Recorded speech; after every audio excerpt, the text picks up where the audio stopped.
Bereshith chapter 17. And it came to be when Avram was 99 years old, that Yahweh appeared to Avram and said to him, I am El Shaddai, walk before me and be perfect, and I give my covenant between me and you, and shall greatly increase you. And Avram fell on his face, and Elohim spoke with him, saying, As for me, look, my covenant is with you, and you shall become a father of many nations.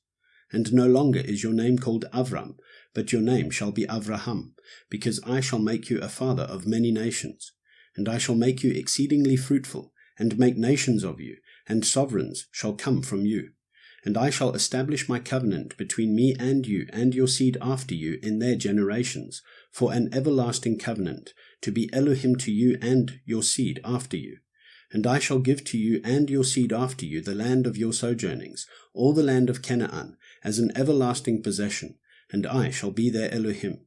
And Elohim said to Avraham, As for you, guard my covenant, you and your seed after you, throughout their generations. This is my covenant which you guard between me and you, and your seed after you. Every male child among you is to be circumcised, and you shall circumcise the flesh of your foreskin, and it shall become a sign of the covenant between me and you. And the son of 8 days is circumcised by you, every male child in your generations, he who is born in your house or bought with silver from any foreigner who is not of your seed. He who is born in your house and he who is bought with your silver has to be circumcised. So shall my covenant be in your flesh for an everlasting covenant. And an uncircumcised male child who is not circumcised in the flesh of his foreskin, his life shall be cut off from his people. He has broken my covenant.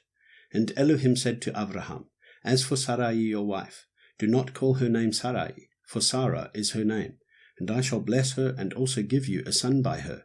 And I shall bless her, and she shall become nations. Sovereigns of people are to be from her. And Avraham fell on his face and laughed, and said in his heart, Is a child born to a man who is 100 years old?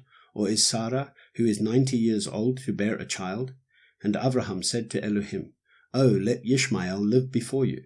And Elohim said, No, Sarah your wife is truly bearing a son to you, and you shall call his name Yitzchak, and I shall establish my covenant with him for an everlasting covenant, and with his seed after him. And as for Ishmael, I have heard you. See, I shall bless him, and shall make him fruitful and greatly increase him. He is to bring forth 12 princes, and I shall make him a great nation. But my covenant I establish with Yitzchak, whom Sarah is to bear to you at this appointed time next year. And when he had ended speaking with him, Elohim went up from Avraham. And Avraham took Ishmael his son, and all those born in his house, and all those bought with his silver, every male among the men of Avraham's house, and circumcised the flesh of their foreskins that same day, as Elohim told him. And Avraham was 99 years old when he was circumcised in the flesh of his foreskin, and Ishmael his son was 13 years old when he was circumcised in the flesh of his foreskin. Avraham and his son Ishmael were circumcised that same day, and all the men of his house, born in the house or bought with silver from a foreigner, were circumcised with him.